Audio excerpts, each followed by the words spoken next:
Ya, Assalamualaikum warahmatullahi wabarakatuh. Selamat siang semuanya. Selamat siang seluruh peserta GSM tahun 2021. Dan selamat siang juga, selamat datang untuk Kak Aan Fikrian. Selamat siang semuanya teman-teman Saka Milenial. Nah, nanti siang ini kita akan ngobrol bersama Kak Aan tentang creative trainer. Tapi sebelumnya dari Kak Aan boleh cerita sedikit nggak nih? Nanti yang disampaikan apa aja? Sedikit aja, biar nanti teman-teman yang di sini penasaran. Oke, selamat siang. Assalamualaikum warahmatullahi wabarakatuh. Rekan-rekan Saka Milenial, Satuan Karya Pramuka Mitra Inovasi dan Literasi Teknologi Informasi Digital. Ini kuartir Jawa Tengah aja atau semuanya? Indonesia. Se-Indonesia. Se-Indonesia. Indonesia Raya. Banyak Jawa Tengahnya. Ya. Dan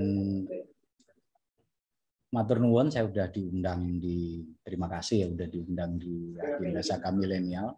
Ini jadi awal perjumpaan saya dengan kawan-kawan penggerak di Pramuka ya. Nah, sebetulnya hari ini saya akan bercerita, lebih tepatnya bukan mempresentasikan apa-apa, tapi lebih sharing aja tentang membuka aura kreativitas gitu ya. Karena sebetulnya kreativitas itu kan sudah menjadi bagian dari setiap makhluk hidup yang dilahirkan. Tidak ada takaran gitu. Kreativitas itu nilainya 1, 2, 3 atau sampai 10 tidak. Setiap orang itu pasti punya sisi kreativitas. Nah, kenapa setiap orang butuh kreativitas? Karena memang kreativitas ini satu bekal yang disematkan ke manusia untuk bisa beradaptasi, atau kalau bahasa saya bersiasat. Jadi kreativitas itu kalau di pramukaan itu semacam sandi-sandi gitu, yang harus dipecahkan setiap saat. Nah, setiap orang itu bukan berarti harus menguasai persoalan atas sandi itu, tapi seseorang itu harus menemukan rumus ya, menemukan solusi atas persoalan. Nah, ketika ketemu solusinya itu disebut kreativitas. Nah, saya sih akan pengen membuka aura itu dari sudut pandang apa yang saya lakukan selama.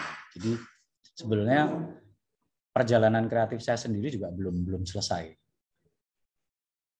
Nah, kemudian di sini saya juga belajar bareng gitu kan. Siapa tahu dari belajar bareng ini kita menemukan sisi kreativitas yang lain. Baik, yang intinya poin nanti kita belajar bagaimana cara menemukan jalan kreativitas kita. Wah, ini berarti materi yang sangat dinantikan sama teman-teman nih dan juga menarik pastinya. Jadi tanpa menunggu lebih lama lagi, langsung waktu saya serahkan kepada Kak Aan untuk menyampaikan atau ingin diskusi bareng tentang kreatif. Monggo kepada Kak Aan. Oke, jadi terima kasih Kak Niken ya kan. Kalau di Pramuka kan semua kakak. Kak Niken, terima kasih atas waktunya. Jadi menambahkan ya, nyambung tadi, saya nggak usah ngebuka lagi, saya langsung akan share. Jadi kalau anak milenial tuh ngomong kreativitas itu jalan ninja. Ini tuh jalan ninja, jalan ninjaku. Ya kan? Itu mungkin kreativitas. Nah, aku akan share screen, bisa ya? Bisa Kak, silakan. Oke. Aku akan share screen.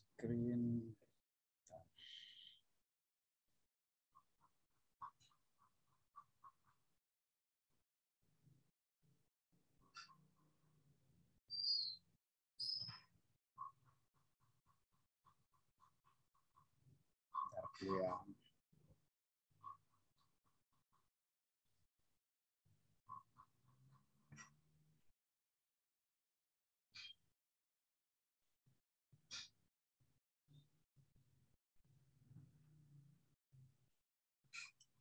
Udah kelihatan ya? Aman. Iya, sudah Kak, sampun. Oke, sebelum saya cerita, saya akan putar satu hal yang selama ini identik dengan saya.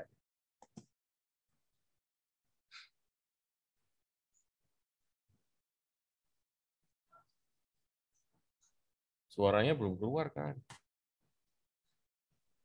Tadi nggak dicentang paling soundnya. Diulang lagi aja. Diulang. Nggak ada suaranya soalnya. Ya, stop share dulu.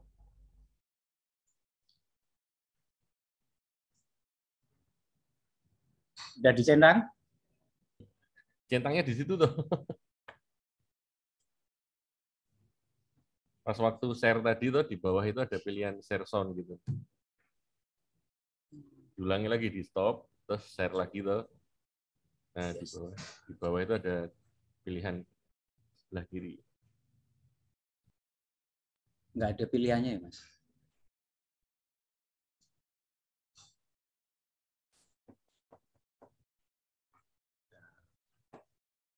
Coba di play dulu, ada suaranya nggak? Ya.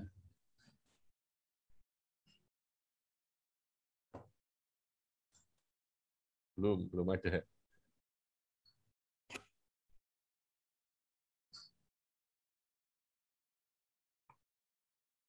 Pas waktu share sound itu kan, pas waktu share screen kan Mas Aan milih apa? Milih video atau milih Windows Player toh? Nah, terus sebelah kiri bawah itu ada share sound dicentang. Ya. Oke.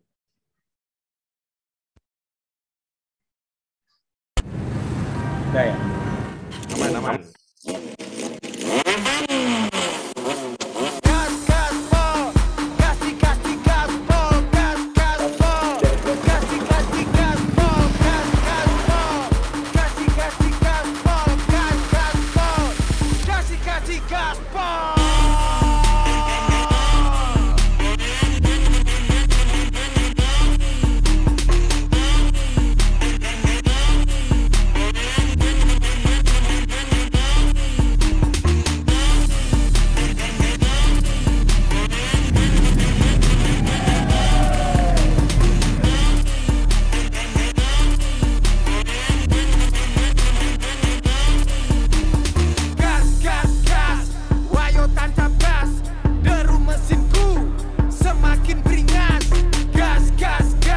Pagi yang bergembira, kita selama 2 hari akan melaksanakan Lebaran Custom di Custom Fest 2019. Setiap tahun Custom Fest berusaha mengetahui sesuatu yang baru, baik secara konten maupun isu. Tahun ini kita mengangkat tema Back to the Root. Kita berharap dari panggung Custom Fest itu mengingatkan, lupakan semua perpecahan, mari kita berjalan bergandengan menyongsong Indonesia yang lebih bagus. Custom Fest 2090, Back to the Root.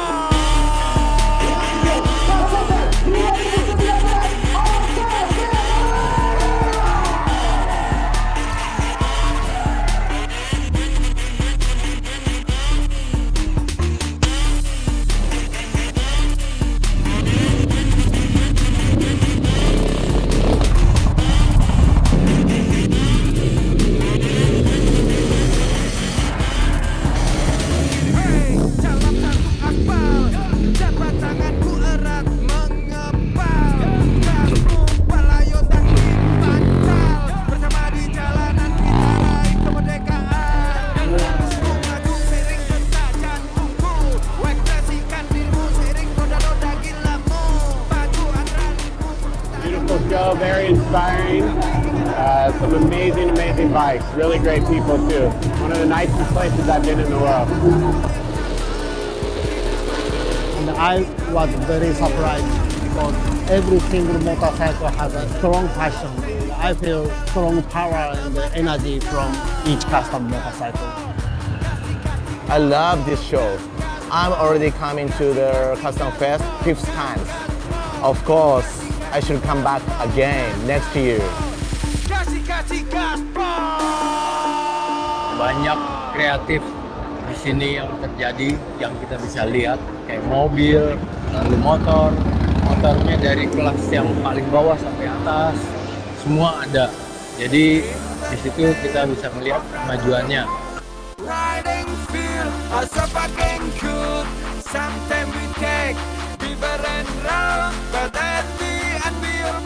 Unbelievable, it's blow my mind how the people spend a lot of money and a lot of hours working on them, like teeny bikes, like the Honda Coupe and all the teeny bikes or 250cc or 125cc. Blow my mind because it's a really awesome job.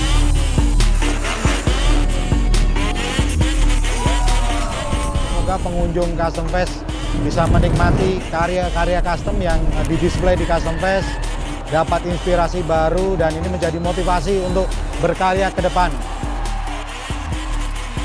Silahkan lock tanggal kalender Anda, tanggal 3-4 Oktober 2020.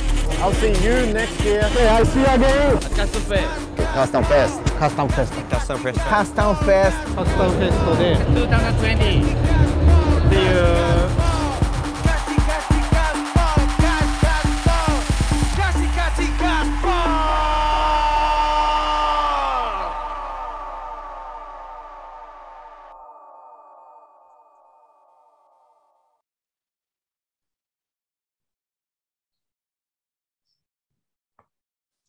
Oke, itu orang-orang mengenal saya, salah satunya 10 tahun terakhir yang saya lakukan adalah menjadi orang di belakang layar dari gelaran Custom Fest. Nah, yang saya pengen cerita adalah bukan soal bikin acaranya, tapi gimana 10 tahun yang lalu itu hanya ada nggak lebih dari 20 bengkel custom di Indonesia. Dan saya kemudian mendampingi salah satu workshop untuk menemukan kreatifnya untuk berkompetisi di Yokohama. Satu waktu pemilik workshop itu, Direktur Custom Fest, Mas Lulut, kemudian mengajak saya untuk menemukan solusi kreatif untuk mendeliver Custom Fest. Bukan, sekali lagi, bukan bikin event. Kalau yang biasa bikin festival atau event, itu banyak, di Indonesia banyak. Tapi gimana sebuah ruang itu kemudian melahirkan ribuan bengkel, ribuan karya selama 10 tahun terakhir, sampai kemudian Presiden Republik Indonesia Pak Jokowi itu juga naik motor custom. Itu kalau mau ditarik lebih mundur lagi, yang bikin motornya Pak Presiden itu lahirnya di Custom Fest. Jadi tugas saya adalah kemudian membantu pelaku-pelaku kreatif untuk menemukan rumahnya. Seperti apa sih kita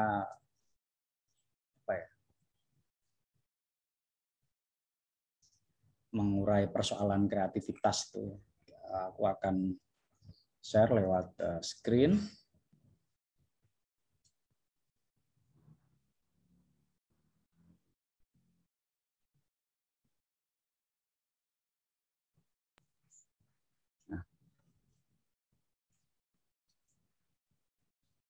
Udah kelihatan ya? Nah, ini sebetulnya temanya adalah menemukan dan merumuskan kreativitas. Tapi aku kemudian menjuduli paparan ini tuh dengan kreativitas. Jadi kreatif itu kalau nggak aktif, ya hanya pikiran aja, hanya gagasan. Dan kemudian kenapa di foto ini saya pilih cover ini? Karena kreativitas itu, atau kreativitas ya kalau bahasa yang ingin saya sampaikan gitu kan, itu selalu tidak boleh berbicara tentang kita sendiri. Jadi berbicara tentang prinsip kebersamaan. Jadi kreativitas yang baik itu ya tentunya yang kemudian membawa kemaslahatan atau kemudian dilakukan secara kolektif. Nah, ini profilku, jadi buat nanti kalau ketemu di jalan gitu kan, ketemu offline. Pendidikan terakhir saya itu sarjana teknik informatika UPN bareng Mas Ardo ya, satu alma mater kita. Makanya DNA-nya sama gitu ya, DNA kreativitasnya itu sama, mungkin ruangnya aja yang beda. Kemudian pekerjaanku sekarang itu sebagai kreatif bisnis analis gitu. Bisa jadi produk-produk yang teman-teman pakai bisa dibeli oleh teman-teman tuh karena ada campur tangan kreativitas dalam hal promosi atau komunikasi di perusahaan-perusahaan yang memang mengontrak saya. Kemudian saya juga sebagai co-founder Custom Fest dengan alamat kantor di situ. Sekilas tentang saya adalah ini. Di satu waktu saya diundang untuk bertemu Putri Tanjung, staf khusus Presiden, tapi malah yang terjadi adalah sebaliknya, gitu ya. Putri Tanjung harus meluangkan waktu untuk bertemu saya. Kok bisa toh Mas? Ya, karena kreatif kan gitu. Jadi lewat kreativitas kita itu bisa punya banyak kemungkinan, bisa punya banyak hal yang ditawarkan untuk pemangku kepentingan. Nah ini stepping profile saya gitu kan. Ini belum selesai, jadi ya ini perjalanannya masih bergulir. Buat kenalan aja. Nah, cerita tentang custom tadi, bagaimana kemudian kreativitas itu juga menjadi ruang komunikasi. Contoh gitu ya, Custom Fest itu diliput tidak hanya 1-2 halaman, tapi 137 halaman di majalah Australia. Isinya tentang seluruh karya yang dibuat orang-orang Indonesia. Namanya The Indonesia Issue. Jadi dalam konteks ini, fungsi kreativitas itu juga sebagai sarana komunikasi dan diplomasi. Nah, kemudian di Perancis gitu kan, dituliskan Custom Fest itu adalah hal yang menjadi pionir gitu ya, menjadi pokok bahasan orang-orang se-Asia, tujuan lah. Dan kemudian adalah lewat kreativitas kita juga proven gitu, membuktikan bahwasanya orang-orang Indonesia itu level craftsmanship-nya itu tidak dipungkiri kadang menjadi shock culture gitu atau pemahaman yang berbeda dengan persepsi orang-orang di luar negeri. Inilah pentingnya fundamental setiap orang itu harus menajamkan kreativitasnya. Persoalannya menemukan sisi ataupun passion di kreatif melalui jalur kreatif ini nggak gampang. Apakah kemudian kalau udah bisa bikin produk sendiri, apapun itu makanan, kemudian fashion misalnya, itu sudah disebut creativepreneur. Di hal-hal tertentu, ya itu mungkin benar gitu. Tapi kemudian kan pasti seseorang itu kan punya tujuan-tujuan gitu. Kenapa sih aku harus bisa membuat kerajinan? Kenapa sih aku harus sisi kreatifku itu menyanyi misalnya? Kenapa sih sisi kreatifku itu ngebengkel gitu? Kenapa sih sisi kreatifku itu mendesain? Gitu? Nah, apakah kemudian hal-hal kreatif itu yang menjadi pijakan untuk seseorang ini menempuh jalur hidupnya atau jalan hidupnya? Belum tentu juga. Nah, yang pengen aku ceritakan di sini adalah setiap orang pasti mengalami konflik-konflik menemukan dan merumuskan kreativitas atas dirinya. Saya pengen nge-share ini untuk, dan saya bukan tipikal motivator teriak-teriak ayo kreatif, ayo bergerak, ayo gitu kan, pulang dari rumah terus tetap miskin gitu misalnya. Nah, saya bukan motivator seperti itu gitu. Jadi yang saya lakukan adalah mengajak teman-teman untuk berpikir realistis gitu terhadap dirinya. Dari sudut pandang apapun teman-teman berdiri gitu. Nah, itu yang akan saya share. Intinya adalah kreativitas itu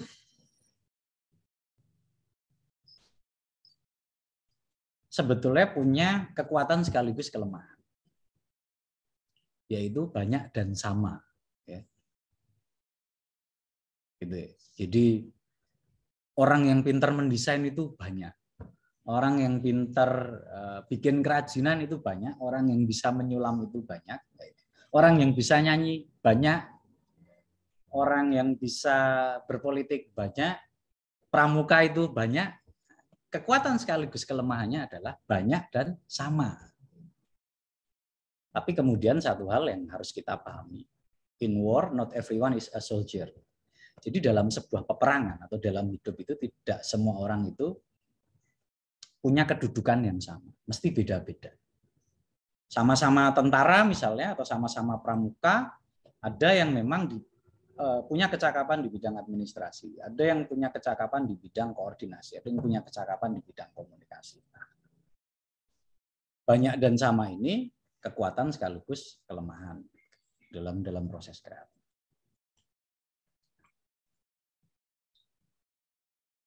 Pertama itu kreatif itu harus berani. Speak up, kalau bahasa kerennya di milenial itu harus berani speak up. Kalau bisa menulis lagu, ya lagunya diwujudkan, ditulis gitu kan. Kalau belum berani menyanyikan, ya dinyanyikan orang lain, dia hanya menulis lagu. Intinya itu harus berani. Lah keberanian untuk mewujudkan ide dan gagasan. Semakin banyak mewujudkan ide dan gagasan, maka dia akan semakin banyak gagal sebetulnya. Tapi kemudian itu nggak masalah, itu bagian dari kerja keras, dan kemudian dari setiap kegagalan itu diriset. Kok pas aku nyanyi lagu ini nggak digemari ya, pas aku mendesain ini nggak disukai ya. Nah, kemudian dia juga harus punya idealisme dan tujuan. Ngapain sih saya harus bisa desain?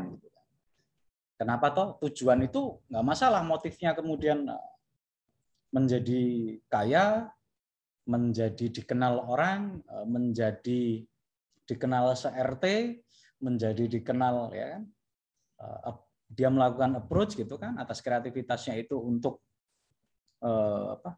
menemukan solusi atau sampai di tujuan, itu harus punya. Nah, sebetulnya hal-hal ini kan tentunya juga relevan dengan nilai-nilai dasar kepramukaan. Tapi masalahnya adalah ketika teman-teman melepas seragam pramuka itu, atau bahkan ketika sedang mengenakan seragam pramuka, adalah belum tentu yang dipikiran itu diwujudkan itu langsung jadi. Belum tentu berani juga gitu. Nyanyi di kamar mandi, begitu keluar pintu rumah nggak berani nyanyi. Bisa gambar, diposting-posting gitu, sok misterius gitu kan, seolah-olah nggak pengen dikenal. Nah ini yang kemudian percuma gitu. Kalau kemudian kreatif tidak punya keberanian mewujudkan ide dan gagasan itu, ya sudah. Itu berarti kita belum menemukan kontekstual kreatif itu ada di diri kita. Nah kemudian yang mendasari kreativitas itu adalah ide. Nah ide ini adalah sebuah keberanian untuk belajar, bukan masalah wah, si A itu idenya akeh atau idenya banyak gitu. Nah, tapi kalau kemudian dia tidak belajar,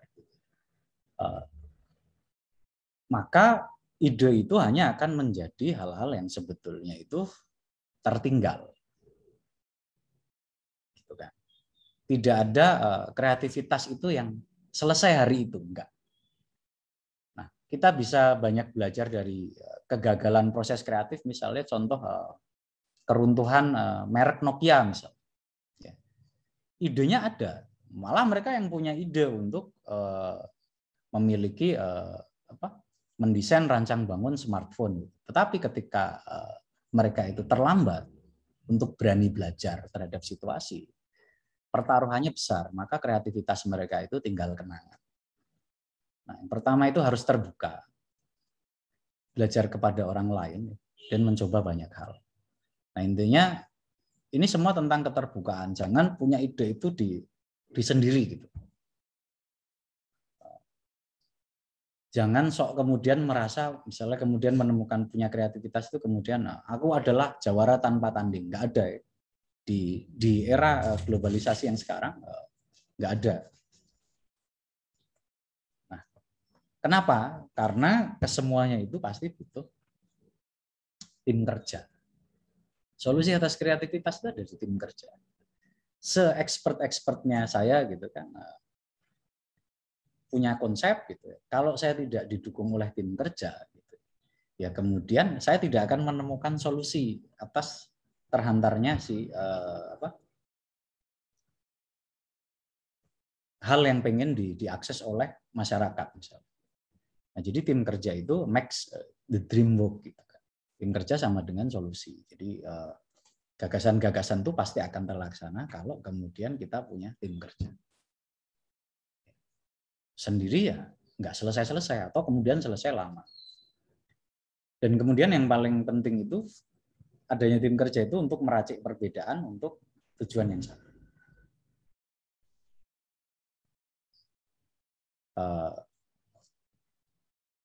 Nah, di tim kerja ini ada proses yang belajar dan diskusi, mengenali potensi, gitu kan.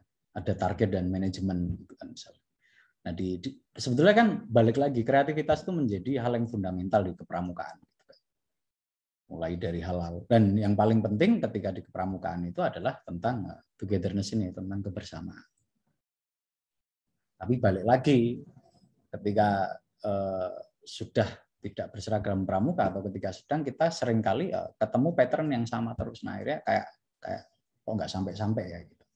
Nah, ini harus dikenali potensinya. Nah, modal terbesar dari kreativitas itu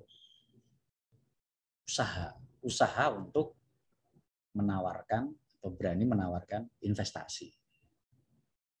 Ya kan. Kita harus mengeskalasi semua dari tujuan. Jadi istilahnya ide kreatif itu kan ketika diwujudkan ini akan sering ditanyakan, Mas gimana sih? Aku sering banget sih, misalnya mendampingi gitu kan 1 UKM gitu. Mas saya punya produk nasi rendang misalnya. Gitu kan.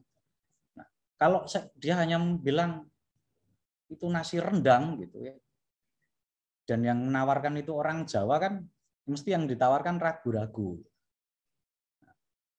Terus kemudian yang menarik adalah ketika kemudian si pemilik rendang ini misalnya kemudian memberikan nama mereknya itu, Mas saya punya produk namanya rendang jahat. Loh kamu kan orang Jawa, gitu. Tapi istri saya orang Padang. Namanya rendang jahat. Nah, dia kemudian berani menawarkan investasi. Mas dibantu ya untuk lebih berkembang bagaimana. Oke, ini modalnya berapa toh gitu kan. Kemudian kalau orang pengen menjadi investor di produk kamu itu seperti apa, kalau mau kerjasama sebagai penjual itu seperti apa. Ini misalnya dalam contoh produk gitu ya. Tapi bisa juga tidak harus ke semuanya itu berujung kepada investasi. Itu bukan berarti uang gitu. Investasi ini macam-macam gitu. Bisa kemudian Mas Saka Milenial ini menawarkan sebuah investasi ke pemerintah daerah Jawa Tengah, bentuknya adalah rumah pramuka misalnya. Nah, di dalam rumah pramuka itu ada produk-produk yang dikerjakan oleh teman-teman pramuka dari umur usia yang mulai yang elementary, dasar, menengah sampai atas. Produknya macam-macam. Nah, misalnya seperti itu. Rumah Saka Milenial atau kemudian Saka Milenial Hub. Nah, kan ditawarkan investmentnya. Nah, berikutnya itu yang paling penting di kreativitas adalah kemampuan untuk mengkomunikasikan. Percuma punya sudah ketemu kreativitasnya gitu, tidak kemudian diem. Bayangin gitu kan, seseorang punya kreativitas mendesain. Terus dia selesai desainnya terus dia diem. Nah, akhirnya yang melihat ya hanya dia sendiri. Nah, ini konsistensi gitu. Pasti yang dilakukan yang paling sederhana adalah desainku ki apik ra? Apa ya? Bagus nggak? Bagus nggak? Menurut kamu gimana?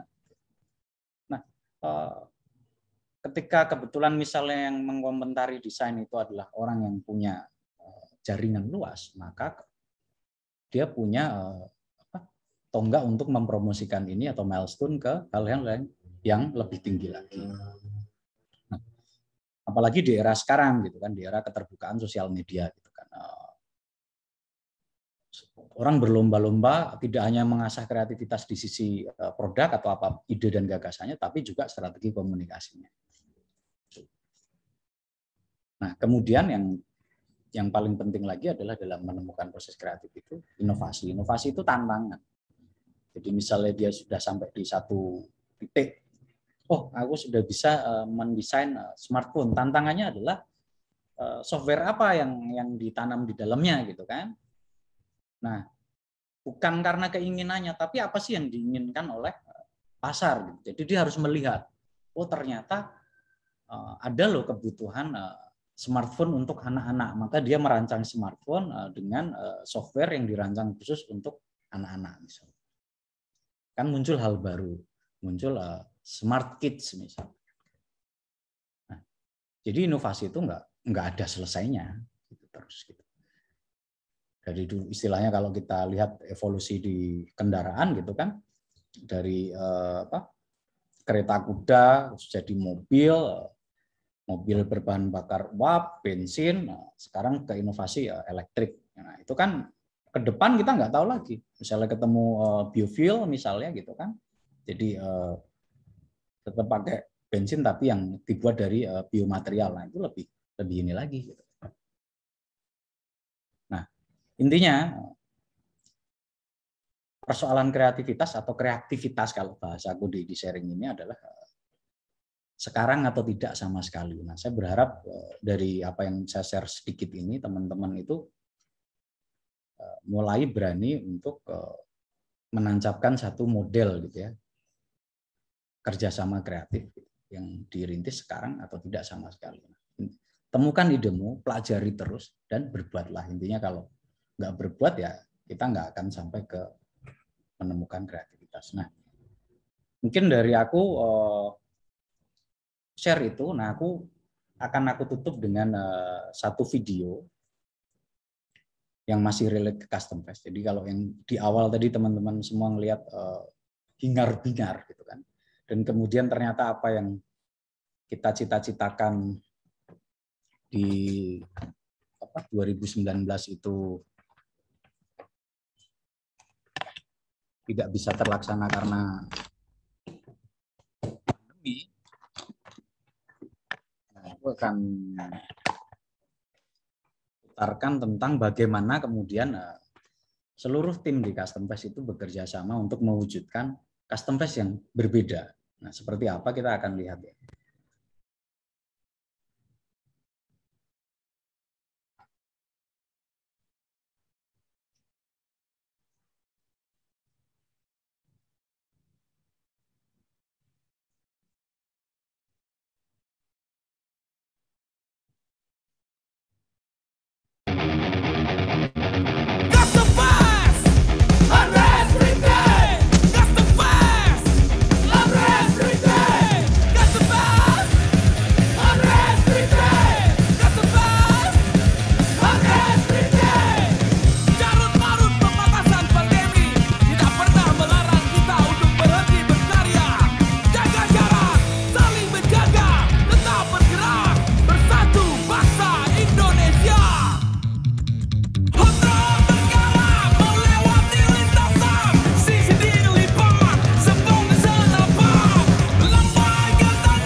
Itu tadi ya, bahwa saya di situasi pandemi, eksebisi yang kami lakukan tetap berjalan meskipun orang mengakses pertunjukannya itu lewat cara yang berbeda. Itu salah satu bentuk keberanian kita untuk menghantarkan kreativitas. Mungkin seperti itu yang bisa aku sampaikan. Nah, kalau ada hal-hal yang ingin kita diskusikan, monggo ya, jadi lebih terbuka. Terima kasih. Assalamualaikum warahmatullahi wabarakatuh. Waalaikumsalam warahmatullahi wabarakatuh. Terima kasih Kak Aan yang telah menyampaikan materinya. Nah, sekarang dipersilakan untuk teman-teman yang ingin menyampaikan pertanyaan atau mungkin ada sesuatu yang pengen didiskusikan, dipersilakan. Bisa raise hand dulu atau mungkin langsung unmute saja.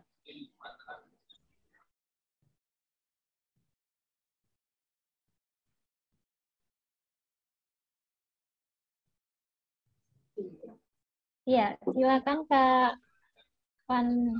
Maria Angelika. Halo Kak, selamat siang. Izinkan saya bertanya. Nah, sebelumnya perkenalkan nama saya Maria Angelika dari SMA Pangudin Nurfandit. Kak, izin bertanya, bagaimana cara kita untuk menumbuhkan sikap keberanian kita untuk mempublish tentang karya-karya kita dengan seluruh kreativitas yang ada dalam diri kita? Terima kasih.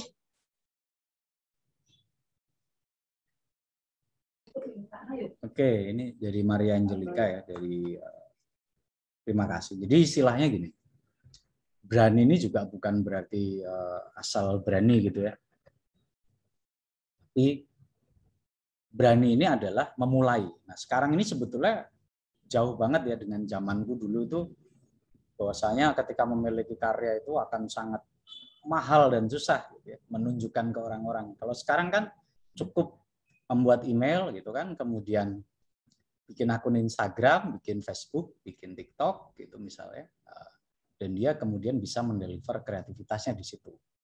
Nah, persoalan terbesarnya adalah ya ini harus segera dimulai. Nah, menumbuhkan itu ya dengan memulai itu.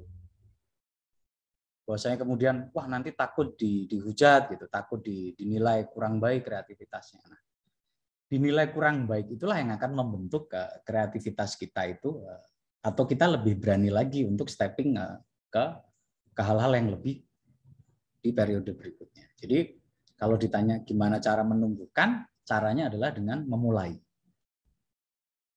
Tidak perlu takut, wong kreatif itu banyak dan sama kok. Gitu. Jadi nggak usah takut. Gitu. Di kreatif itu nggak ada nilai lebihnya sebetulnya. Untuk ketika awal-awal memulai, karena semuanya sama. Yang bisa desain banyak, yang bisa gambar banyak, bisa nyanyi banyak. Nah, masalah kemudian penilaian level kreativitas itu kan yang menilai yang akan mengakses sisi kreatif kita. Jadi cara terbaik menumbuhkannya adalah dengan memulai.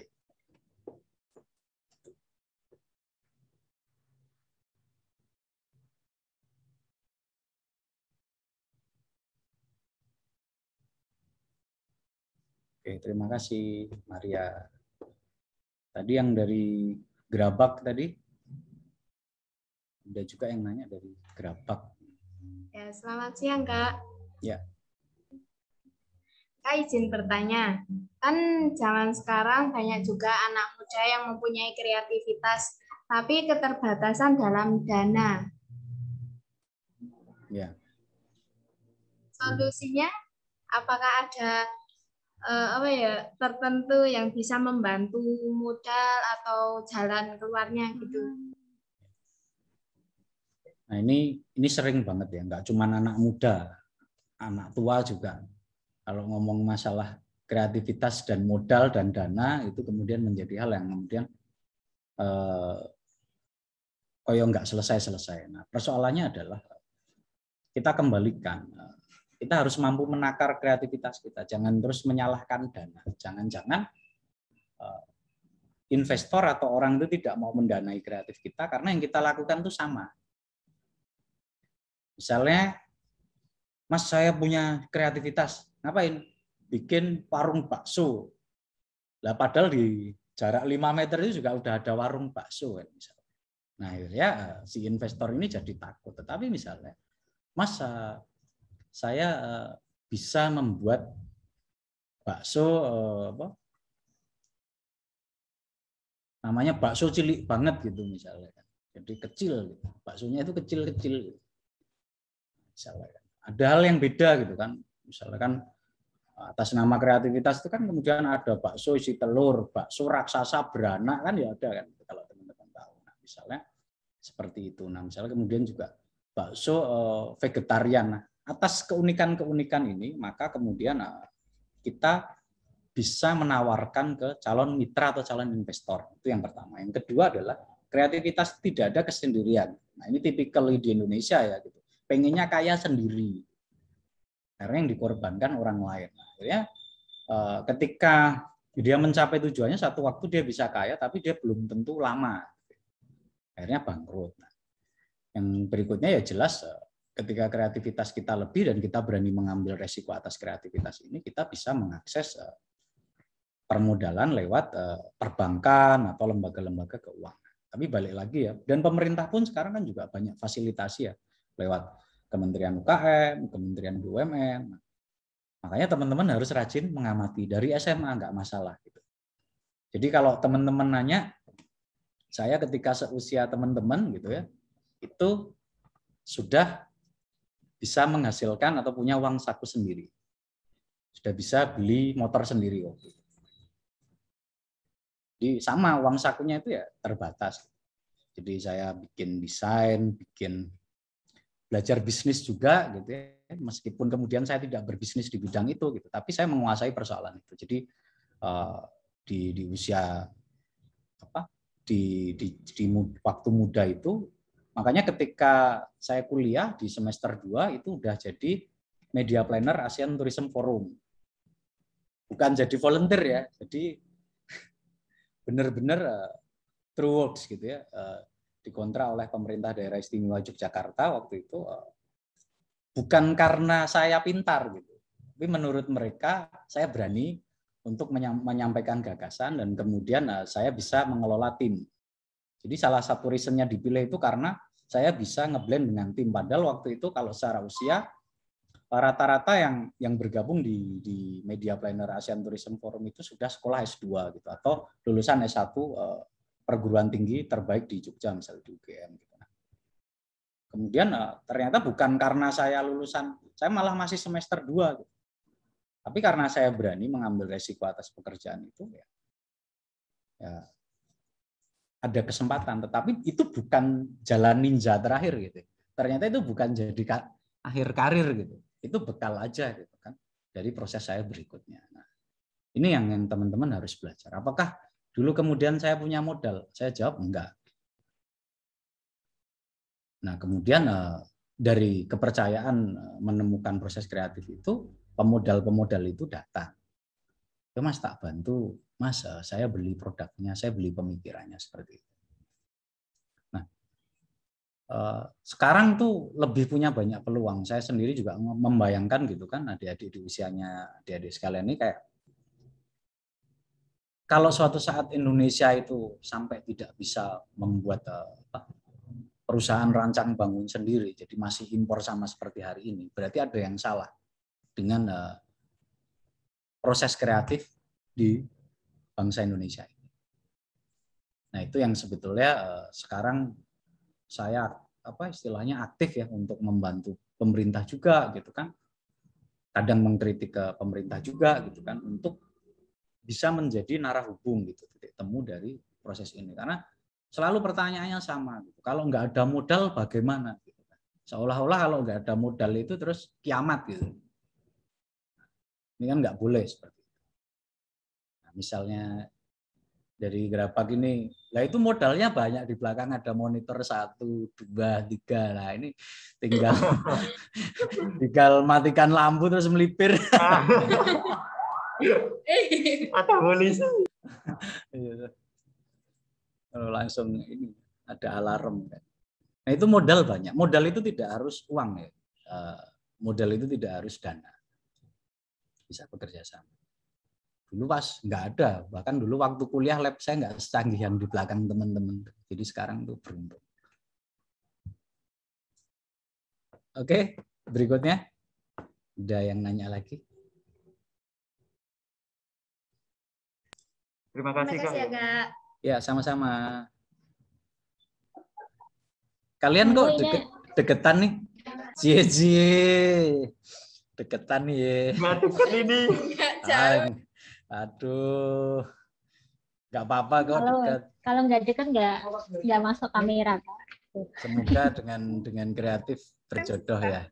Amin. Amin. Ya, amin dari sini. Baik, ini ada satu lagi yang raise hand. Ada Kak Dharma. Silakan Kak Dharma, jawaban yang terlebih dahulu. Ya, terima kasih. Sebelumnya kan sempat disinggung kreativitasnya juga membutuhkan tim kerja. Tim kerja adalah bagian solusi. Halo? Dengeran? Ya, dengeran dong. Oke. Tim kerja kan adalah solusi. Nah, kita nih jadi suatu perusahaan. Nah, tim kerja, misal kita ada suatu perusahaan. Nah, tim kerja kita punya kreativitas. Tapi tim kerja yang lain itu kayak sudah malas-malasan, intinya kayak dia itu sudah merasa pintar sendiri. Nah, apakah kita itu sikap kita sebagai apa? Kita sudah mempunyai kreativitas nih, tapi tim kerja kita, partner kita itu malas-malasan, hanya hanya monoton terus. Nah, itu gimana? Mohon dibantu, Pak. Terima kasih. Oke, Mas Dharma. Ini pertama saya nanya dulu, kenapa di belakang itu ada Alexandra Ocasio-Cortez ya? Ngefans atau ngefans? Oh. Karena kan dia kan orang muda, punya tekad yang tinggi. Dulu kan dia kan barista, tapi kepilih menjadi anggota Kongres tahun 2019. Ya ada policy yang saya tidak setuju, tapi ada policy yang saya setuju sama beliau. Termasuk ya pada saat kemarin itu voting pada saat Israel ngebom Gaza, nah dia menolak, dia blok ya gitu. Menarik ya. Ini kan salah satu contoh berani speak up gitu. Jadi kalau dulu zaman saya itu ya taunya sudah kayak robot itu, Menteri Pendidikan Fuad Hasan, Menristek Habibie gitu. Tapi anak muda sekarang dengan semakin terbukanya informasi gitu kan, maka saya heran juga gitu kan. Dia punya foto anggota Kongres dari New York kan, si Alexandra Ocasio-Cortez gitu, dan dipajang lagi fotonya. Gitu. Kalau dulu di zamanku gitu atau zamannya Mas Ardo itu belakang ya kalau nggak Kurt Cobain gitu kan, poster James Hetfield gitu misalnya, atau Foo Fighters gitu. Kalau sekarang ternyata tuh dengan semakin terbukanya era itu kan banyak. Nah, mengelola tim itu tidak mudah karena kemudian persoalan kreatif kan banyak dan sama, itu yang pertama. Yang kemudian banyak orang yang berpikir dalam tim itu semua harus jadi tentara. Nah, tim itu ya saling melengkapi. Bahwasanya ada yang rajin, ada yang malas, ada yang malas banget gitu, ada yang rajin banget gitu. Ada yang cupu, ada yang berani, ada yang berotot, ada yang tidak berotot. Nah, ini tuh ketika disajikan dalam satu formasi itu tepat. Kita tidak bisa langsung menjustifikasi atau membuli atau merendahkan peran tim, bahkan di hal yang paling sederhana sekalipun. Tapi yang bisa kita lakukan adalah berbagi tanggung jawab. Misalnya kemudian di dalam pramuka itu kan misalnya kita mengadakan satu forum pertemuan, entah itu indoor, entah itu outdoor. Bagi tugas kan, ada bagian sound system, ada bagian konsumsi, ada bagian administrasi, ada bagian keuangan. Nah, memang ketika bekerja itu ada satu waktu tim kita itu tidak perform, konsumsinya telat misalnya, ngamuk semua kan, wah nggak handal. Ini salah ini gitu kan, ini gagal gitu kan, semua kelaparan atau misalnya pesan konsumsi itu bikin sakit perut misalnya, semua disalahkan. Tapi kita evaluasi dulu, jangan-jangan pesan konsumsi salah ini karena ordernya mepet, jangan-jangan pesan konsumsi salah ini karena anggarannya kurang. Nah, jangan-jangan memang orang ini tidak menguasai persoalan konsumsi, ini yang paling sering. Jadi nggak menguasai persoalan konsumsi, tapi dijadikan bagian konsumsi. Maka dia malas gitu. Aku ini bisanya nyanyi, malah disuruh ngurusin konsumsi. Malas kan dia. Nah ini yang kita harus saling mendengar. Jangan langsung mentang-mentang ketua nunjuk. Kamu ini bro, ngurusin panjat tebing. Nah, padahal dia tidak punya kemampuan itu misalnya. Jadi kita harus ditanya dulu, harus ada forum dulu, harus ada kesanggupan dulu. Nah, makanya dibutuhkan satu pemimpin, inisiator gitu kan dalam satu tim. Tapi bukan berarti teman-teman tidak boleh mengambil resiko. Misalnya dia raise hand gitu. Sekali-kali aku kan biasanya literasi aku tak konsumsi aja ya. Ya ditanya dasarnya apa gitu. Aku tuh pernah punya pengalaman nih mengelola catering pernikahan misalnya. Jadi aku berpikir aku tuh bisa mendeliver secara sistem lebih bagus. Oh ya udah. Misalnya itu disepakati nggak masalah. Memang nggak bisa langsung jadi. Bahkan ketika bekerja sama sekalipun, teman-teman kalau lihat sejarah perusahaan besar itu belum tentu yang bekerja sama itu selamanya akan sepakat gitu. Steve Jobs itu pernah merancang Apple, tapi dia pernah dikeluarkan dari Apple. Atau kemudian dia juga sampai meninggal itu juga tidak berpartner lagi dengan Wozniak misalnya. Nah ini yang kemudian kita harus paham, kerjasama itu juga ada masa berakhirnya. Nah, intinya dari kreativitas itu jangan dipaksakan. Kalau tidak nyambung ya jangan dipaksakan. Kalau yang Indonesia ngefans siapa itu berarti? Kalau di Indonesia masih belum. Belum. Ada sosok yang benar-benar inspire itu belum. Oke. Bahaya ini. Nggak apa-apa, menarik lah anak muda sekarang. Nggak pernah dapat P4 berarti kan? Nggak. Memang kemudian teman-teman muda milenial sekarang itu kebingungan untuk mendapat inspirasi karena memang komunikasi yang terdeliver dari sisi Indonesia sendiri itu mungkin buat anak-anak muda sekarang itu nggak menarik. Kenapa? Menurut teman-teman? Karena pada sering berantem ya enggak.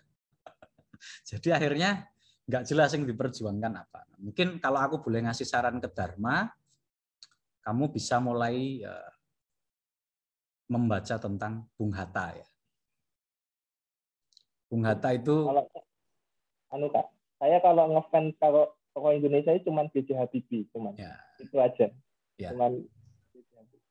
Kalau Bung Hatta sih saya pernah membaca, itu kan dia kan wakil presiden yang benar-benar berani konfrontasi sama Pak Bung Karno gitu. Nah, jadi kan makanya dia resign duluan daripada Bung Karno. Sebetulnya kamu harus lebih dalam membaca lagi karena foto di belakang kamu itu tidak ada seberberapanya Bung Hatta. Saya di beberapa forum selalu menyampaikan kesalahan terbesar Indonesia ini adalah tidak pernah mengulas lebih dalam sosok Bung Hatta. Kalau dulu Indonesia itu mempelajari legasi ekonomi Bung Hatta, kreativitas beliau di ekonomi dan pengetahuan beliau di ekonomi, kita nggak semiskin sekarang. Gitu. Beliau ini yang kemudian bukan memilih mundur, gitu, tapi memilih untuk menepi. Karena orang Indonesia itu ngeyel kabeh. Ini cerita aja ya, bukan kemudian menjustifikasi. Nah, tapi balik lagi, apakah itu salah? Tidak, dalam konteks bernegara, bekerja sama, semua orang punya peran. Persoalan berikutnya adalah Republik Indonesia belum benar-benar sampai kepada proses menemukan jati diri kreativitas itu. Masih senang berdebat. Ini ada juga yang nanya ini.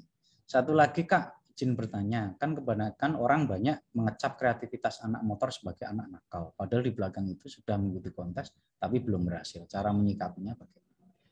Nah sebetulnya gini, stigma di dunia otomotif atau inovasi di motor itu dicap nakal segala macam. Itu yang nggak salah, karena memang apakah yang nakal itu hanya anak motor? Tidak. Anak baik-baik yang nakal banyak kok. Anak pendiam yang nakal banyak. Nah, kita tidak boleh kemudian justru kita jangan ikut-ikut gitu, larut dalam stigma itu, dipelajari. Nah, kemudian kecuali memang apa ya, dia memang kemudian bermotor itu untuk hanya bangga-banggaan, nah itu kan juga negatif ya. Nah, kemudian kalau dia berkarya, berkreasi, mengikuti kompetisi, belum berhasil, cara menyikapinya adalah bikin karya lebih baik lagi, ikut lagi. Tujuannya bukan memenangkan, tapi kalau dia bikin karya baik, meskipun nggak menang dapat piala, tapi kan bisa dapat order dari orang yang nonton kompetisinya. Nah, cara berpikir ini yang kemudian kita sambungkan dengan berani tadi.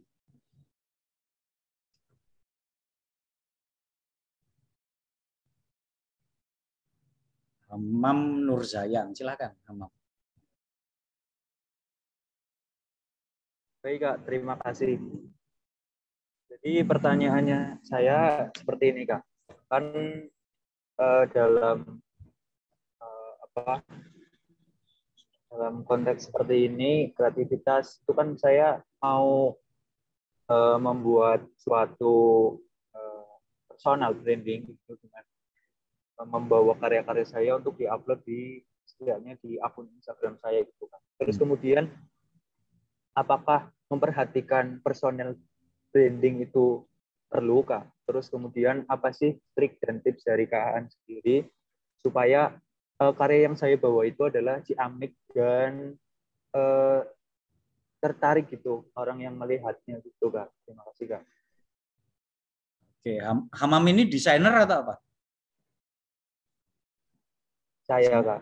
Saya hobinya biasanya ngedit gitu Pak. Edit video gitu ya? Edit video terus copywriting gitu. Nah, saya. Boleh nggak di share screen gitu? Salah satu karyanya di sini. Dikasih akses ya.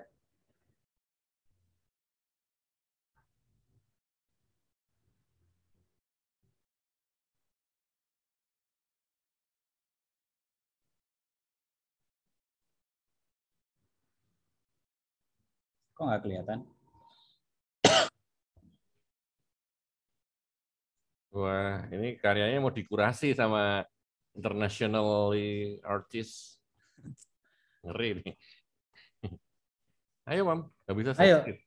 Belum loh. Kalau nggak bisa share screen, ya harus share screen ya. Ayo. Mam, boleh share screen? Tadi gelap ya?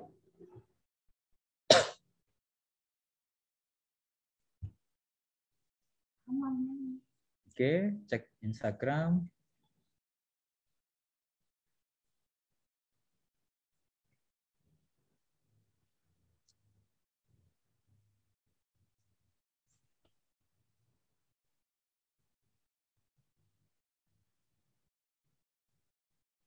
Oke. Most Mandawi Hits. Ya. Maaf Kak. Oke. Jadi kalau di feed saya itu, saya ini pengen membangun personal branding yang berkaitan dengan sejarah-sejarah gitu Kak. Jadi di sini postingan-postingan saya berkaitan dengan sejarah, khususnya sejarah Islam gitu. Terus kemudian copywriting-nya saya sendiri, biasanya saya itu posting karena saya ini adalah pengurus OSIS, jadi berkaitan dengan peringatan Hari Besar Nasional seperti ini. Jadi ini saya ngetik kalau persoalan copywriting. Jadi begitu Kak. Oke. Hamam berarti dengan kemampuannya ini mesti udah dapat tambahan uang saku tuh, menghasilkan kan? Udah ya harusnya. Enggak Kak, saya cuma-cuma Kak. Oh, cuma-cuma. Oke. Nah, yang pertama itu seorang Hamam ini punya modal, meskipun saya yakin juga anak-anak di usia Hamam atau teman-teman di usia Hamam itu sekarang banyak sekali ya yang tergiur dengan copywriting, konten kreator atau apapun. Bayangkan semua orang bikin konten, yang nonton siapa kan? Nah, sebetulnya persoalan personal branding itu sah dilakukan oleh orang-orang yang bergelut di bidang kreativitas. Karena kalau dia tidak melakukan branding atas personalnya gitu kan. Nah, itu cara mengakses produknya bagaimana kan gitu. Nah, tapi memang personal branding ini harus di-manage atau dikelola dengan baik supaya tidak jadi narsis. Tapi kalau di dunia entertainment ya sah-sah aja. Tapi kalau di dunia kreatif yang sifatnya copywriting, bisa saja semakin menjual personal brandingnya itu, kalau dia tidak punya identitas yang kuat, maka akan muncul tiruan-tiruan. Jadi ada resikonya gitu. Dikenal itu ada resikonya, tetapi kemudian memang harus, itu mutlak sih untuk orang-orang yang pengen bergelut di bidang kreatif itu, memperkenalkan diri itu harus. Caranya banyak. Dari yang mulai dituliskan namanya, misalnya di karya-karyanya, dari kemudian yang membuat akun yang isinya memang konten yang kamu buat semua gitu kan. Nah, balik lagi itu harus dirintis sesegera mungkin. Tapi pertanyaannya adalah apakah kemudian passionnya seorang Hamam itu memang benar-benar di konten kreator? Ini yang aku nanya. 5 tahun ke depan, ini sekarang kelas berapa berarti? Kelas 12 juga SMA. Nah, 5 tahun ke depan menurutmu Hamam itu jadi apa? Katanya. Sejarawan, Kak. Apa? Sejarawan. Sejarawan. Nah, berarti memang kebidangan ini yang harus kamu tekuni, personal branding yang dimunculkan itu. Takutnya kan gini, takutnya kita manusia itu hanya bisa merencanakan atas proses kreatif. Kamu jadi sejarawan. Ketika kemudian kamu lulus SMA gitu kan, ternyata sekolahnya kemudian tidak di kesejarahan gitu misalnya. Dan kemudian karir kamu ternyata tidak menjadi seorang sejarawan. Nah, kamu juga harus mempersiapkan realita itu. Ini yang paling penting. Tapi modal yang dipunya Hamam sekarang dengan personal branding-nya itu sudah cukup baik. Artinya kalau saya boleh memberikan saran, gitu kan, ini keberaniannya Hamam sebagai konten kreator itu dinaikkan satu level lagi. Oke lah, yang cuma-cuma itu kalau di OSIS-nya gitu kan. Tapi misalnya kemudian menawarkan jasa untuk membuat konten. Atau mengikuti forum-forum sebelum menawarkan jasa. Kan lumayan gitu ya, bikin konten review coffee shop gitu atau sejarah museum mana gitu ya, kamu kemudian dapat support gitu kan, bisa membaca buku-bukunya, bisa mengakses museum secara gratis misalnya. Nah, orang akan mengenal kesejarahan kamu itu dari sisi itu dengan membuat konten-konten. Misalnya berkunjung ke museum, ini tinggal di mana berarti sekarang? Di Tegal, Kak. Nah, di Tegal gitu kan. Tegal itu misalnya ada apa gitu, kamu buat sejarahnya Tegal segala macam gitu. Seperti itu. Ada yang lain lagi? Kak, terima kasih banyak, Kak. Terima kasih. Titis Afifatul. Iya, Kak. Izin bertanya, apabila kita sudah menemukan ide, lalu bagaimana cara mengembangkan ide tersebut agar maksimal? Terima kasih. Itu tas bikin sendiri atau beli di belakang? Beli, Kak. Oh, beli. Yang bikin sendiri apa? Apa gitu di depan kamu gitu? Nggak ada? Nah, berarti cara mengembangkan kreativitas pertama seorang Titis itu, besok coba bikin sesuatu ya, Tis. Besok ya. Itu yang paling penting itu dimulai. Jadi cara untuk mengembangkan kreativitas adalah kamu harus berani memulai membuat sesuatu untuk kepentinganmu sendiri. Membuat itu tidak harus besar, tidak harus mahal. Misalnya, kalau teman-teman ini kotak pensil aku bikin dari toples bekas gitu, aku warnain. Nah, aku tadi berharap di depan kamu di meja atau di apa itu ada salah satu hal yang pernah kamu buat. Kalau belum, berarti untuk Titis itu pertama kali untuk mengembangkan, mulailah bikin sesuatu. Entah itu puisi, entah itu gambaran, entah itu tulisan, itu harus bikin. Ini bukan yang tugas sekolah loh ya. Nah, menumbuhkan itu bukan karena keterpaksaan, jadi harus dimulai dari kamu sendiri. Nah, setiap orang itu prosesnya beda-beda. Kalau dia ternyata sudah diberikan talenta, misalnya bisa menggambar gitu, ya proses menumbuhkannya adalah dengan membuat gambar yang berbeda setiap hari. Tetapi kenapa kemudian tadi saya tanya kepada Titis itu bisa ditunjukkan gitu kan apa gitu ya. Nah, ternyata memang belum ada yang ditunjukkan. Nah, buat dan tunjukkan. Itu ya. Itu yang bisa saya jawab. Jadi setiap orang itu akan melalui situasi yang berbeda untuk menumbuhkan kreativitasnya. Tapi sederhananya ketika kita belum menemukan, mulai dulu. Nggak usah takut gitu. Nggak usah takut dicap kecil kreatifnya, nggak kreatif apa-apa. Setiap orang kreatif. Teman-teman hanya harus percaya satu hal, setiap orang kreatif. Oke, berikutnya. Hidayatullah, Kak, mohon izin bertanya.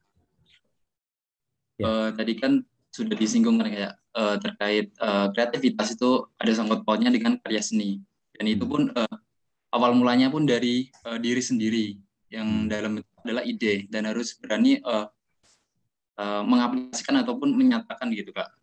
Nah, yang ingin saya tanyakan adalah kita kan hidup di dunia, pasti kan teknologi akan semakin maju. Nah, bagaimana pendapat Kak Aan terkait kreatif AI, Kak? Yaitu artificial intelligence yang berkaitan dengan kreativitas. Apakah itu nantinya akan membatasi kreativitas dari seseorang? Nah, atau malah itu justru akan membantu seseorang tersebut, Kak? Ini mesti IT banget nih, IT freak nih. Ini kelas berapa nih sekarang? Saya mahasiswa semester 5, Kak. Di kuliah di? di Universitas Negeri Semarang. Tapi jurusan saya penjas, Kak, olahraga. Olahraga. Tapi tertarik ke IT gitu ya? Iya, Kak, benar. Nah, sebetulnya gini, yang kita harus percaya adalah artificial intelligence itu kan yang menciptakan manusia juga. Itu lahir karena pemikiran kreatif manusia, ya kan? Jadi yang jelas kalau ditanya, apakah dia akan melampaui kemampuan pikir manusia? Saya akan menjawab, tentunya tidak. Secara kemampuan pikir. Tapi apakah dia akan punya kemampuan analisis melebihi manusia? Saya bisa menjawab ya. Karena dia menggabungkan berbagai metodologi analisis untuk dia pilih sendiri. Nah, yang tidak ada dari AI adalah emosi. Jadi semuanya itu adalah pasti. Jadi misalnya dia mengeskalasi berapa tahun perusahaan ini akan mengalami kebangkrutan misalnya, kan? Dia akan menganalisasi audit laporan. Oh, perusahaan ini umurnya hanya akan 20 tahun. Itu AI itu bisa. Tetapi apakah kemudian itu jadi kiamatnya si perusahaan? Enggak dong. Itu kan analisis awal, bisa digugurkan kalau si perusahaan itu bisa mementahkan teori analisis itu ke depan. Nah, sejatinya artificial intelligence ini memang membantu manusia dalam memudahkan. Tetapi apakah kemudian itu akan menjadi hal yang mengalahkan? Ya mungkin karena banyak nonton film juga kan kita kan. Tapi film apa yang tersaji di film itu kan satu persatu terwujud kan. Bahkan perjalanan lintas galaksi itu sebelum abad 21 selesai itu mungkin sudah bisa dilakukan ya, perjalanan antar planet dan antar galaksi itu mungkin di abad 22 itu terwujud. Itu kan hasil analisis AI. Tapi apakah kemudian manusia akan memperlambat atau mempercepat? Ya, kita nggak tahu. Nah, karena manusia punya kemampuan adaptasi yang berbeda. Contoh gitu, kalau tidak karena COVID ini gitu kan, kita mungkin tidak terpikir atau terbiasa dengan komunikasi seperti ini. Gitu. Nah, secara sistem yang ditanamkan, artificial intelligence yang ditanamkan di dalam Zoom meeting ini, perangkat ini, software ini, dia bisa memilah gitu. Dan kita kemudian manusia kan menyesuaikan. Artinya ini kan hubungan yang baik ya. Nah, tapi balik lagi, apakah ada kemungkinan AI akan menguasai manusia? Sebetulnya yang menguasai manusia itu ya manusia lainnya yang menciptakan artificial intelligence tadi. Jadi buat aku sih tidak perlu takut terhadap atau alergi terhadap teknologi. Justru dengan teknologi ini kita harus ada titik kompromi. Nah, contoh gitu kan, kita jauh-jauh ngomongin teknologi gitu. Tapi ternyata di Indonesia aja KTP kita nggak canggih gitu. Gitu ya, E-nya kepanjangan. Nah, ini kan paling sederhana. Artinya lebih cerdas siapa di Indonesia? Lebih cerdas yang mensahkan undang-undang EKTP kan daripada EKTP-nya kan gitu. Gitu ya. Nah, kita akhirnya hal-hal yang melandasi kemudian supaya yang dibuat itu tidak salah adalah manusianya harus baik dulu.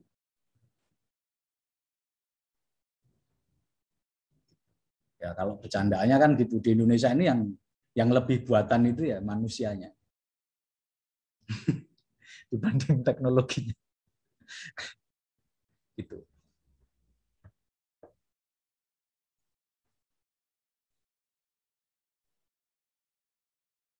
Oke. Ini kan izin soalnya. Dharma lagi nanya. Oh my God. Kan masih punya waktu sampai jam berapa kan? Nggak apa-apa, sampai. Santai ya? Santai. Silakan Dharma. Mau tanya Kak. Ya. Tanya lagi ya. Saya ini kan desain layout Kak di perusahaan. Nah, ya. Apakah saya ini kan pengen banget karya saya itu pengen dilihat ya. Yaitu baju seperti ini, baju saya baju ini kan saya dari desain sendiri, saya nge-layout sendiri, sampai saya beli sendiri. Nah, apakah menyalahi karya saya ingin dilihat dan ingin ditanya juga, apakah itu menyalahi kayak orang lain itu anggap kamu buat sendiri, kutu-kutu dewi gue ngopo. Nah, itu apakah stigma itu loh Kak? Yang buat apa gitu kan bagaimana kita bisa mengubah mindset orang tersebut itu. Jadi kebanggaan, apalagi kebanggaan orang tua sih. Gitu Kak, terima kasih. Sekarang Dharma itu masih sekolah? Kuliah, sekolah? Kerja Kak, kerja kuliah. Di? Kerja di PT Regar Sport Indonesia. PT? Regar Sport Indonesia. Itu bidang ini ya? Aparel gitu ya? Sport gitu ya? Aparel, iya. Terus kuliahnya di? Universitas Terbuka Kak.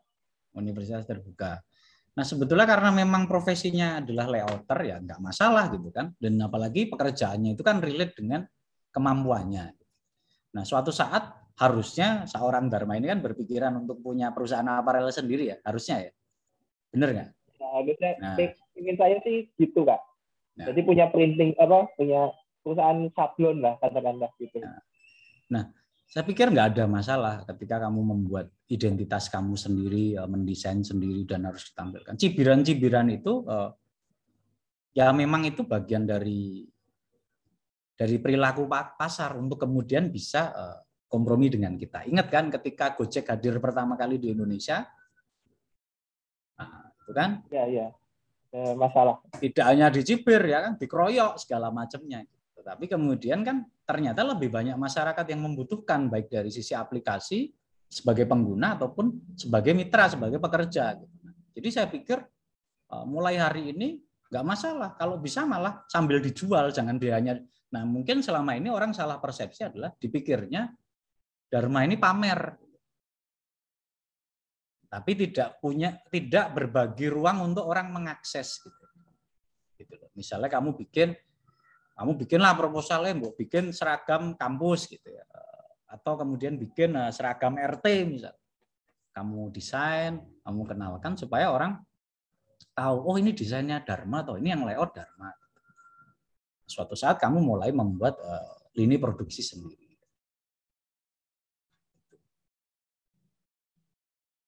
Oke, terima kasih Kak. Enggak disuruh share screen kan? Oh enggak, udah kelihatan ya yang dipakai kan. Dan dia kan bekerja di perusahaan yang memang di bidang aparel. Artinya kalau perusahaannya mempekerjakan seorang Dharma berarti perusahaan itu udah percaya. Nah, tinggal dia kan pengen tumbuh lagi menjadi identitas seorang Dharma, entah nanti bikinnya apa, Dharma Sport atau misalnya Cortez atau Jasa Dharma. Gitu. Silakan kan Ikan? Iya, sudah balik ya. Ya, ini terakhir aku yang pengen tanya, boleh ya? Jadi gini Kak, nah misal kita lagi mengerjakan sesuatu, lagi proses berkreasi, misal kita lagi bikin desain, kadang-kadang itu kita stuck di tengah-tengah. Itu kalau misal dari Pak apa istilahnya, dari Kak gimana? Kalau misal lagi di tengah-tengah itu udah stuck gitu, idenya nggak keluar. Itu kalau dari KN gimana? Jadi gini, ide nggak keluar itu alasan menurut saya. Jadi ya meskipun memang sebagai manusia itu punya keterbatasan untuk lelah, untuk ngantuk. Nah, motivasinya adalah ya kalau itu ternyata dilakukan dalam proses pencarian ya nggak masalah. Karena tapi kan memulai sesuatu harus diselesaikan. Nah, jangan terus kemudian menggunakan diksi seniman gitu. Wah, aku lelah. Ideku butuh deh. Sego goreng 2 piring sih gitu kan. Nasi goreng 2 piring dulu nanti idenya baru keluar ya. Itu kan berarti kan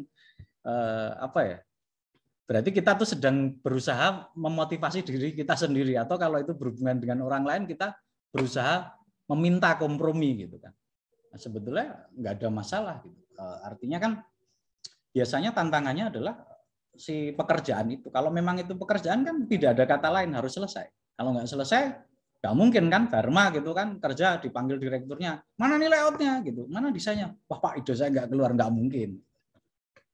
Yang terjadi adalah dia pasti akan membawa print out dan kemudian direkturnya akan bilang cuman gini aja nih gitu. Ya Pak saya mentok Pak, ya udah dicari dulu. Nah di deadline. Nah, terus cara yang dilakukan adalah kita mencari referensi sebanyak mungkin, mencari referensi, membandingkan, menganalisa, dicoba lagi terus. Nanti pasti nggak masalah kayak Dharma bikin baju sendiri, bikin desain sendiri dia pakai gitu kan. Nanti orang-orang akan menilai. Nah, itu kan salah satu cara yang dilakukan Dharma itu sebetulnya untuk apa ya? Supaya dia nggak mati ide kalau bahasa. Nggak mandek ide.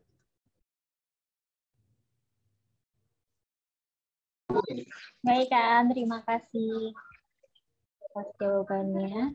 Terus untuk sekali lagi saya tawarkan kepada teman-teman peserta gelar Saka Milenial tahun 2021, sebelum ditutup, apakah ada yang ingin bertanya lagi? Oke, kalau sudah, terima kasih kepada Kak Aan yang telah berbagi ilmu di sini. Sekali lagi terima kasih. Semoga apa yang disampaikan Kak Aan bisa bermanfaat bagi kami. Sekali lagi terima kasih. Nah, sebelum kita akhiri sesi di siang hari ini, yang sekarang udah menjadi sore, kita foto bersama dulu nggih. Untuk teman-teman yang belum on cam, silahkan kameranya dinyalakan. Kita foto bersama.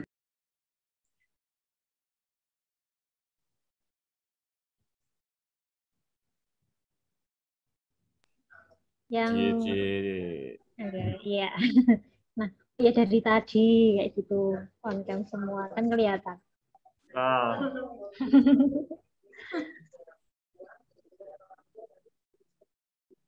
Oke, nanti yang capture siapa? Kak Ardo? Iya. Oke, siap. Oke, sudah siap ya? Baik, ya dihitung ya. Dihitung 1, 2, 3. Oke, boleh sekali lagi kayak bebas. Oh. Yuk, sekali lagi. 1, 2, 3. Iya. Terima kasih atas perhatiannya sampai dengan hari ini. Sekali lagi terima kasih untuk Kak Aan. Terima kasih juga untuk seluruh peserta yang telah mengikuti sesi ini sampai dengan akhir. Kita ketemu lagi di sesi berikutnya. Dari saya mohon maaf apabila ada kesalahan. Assalamualaikum warahmatullahi wabarakatuh. Waalaikumsalam. Kan, terima kasih. Terima kasih. Semangat ya, semangat. Siap. Matur nuwun kan.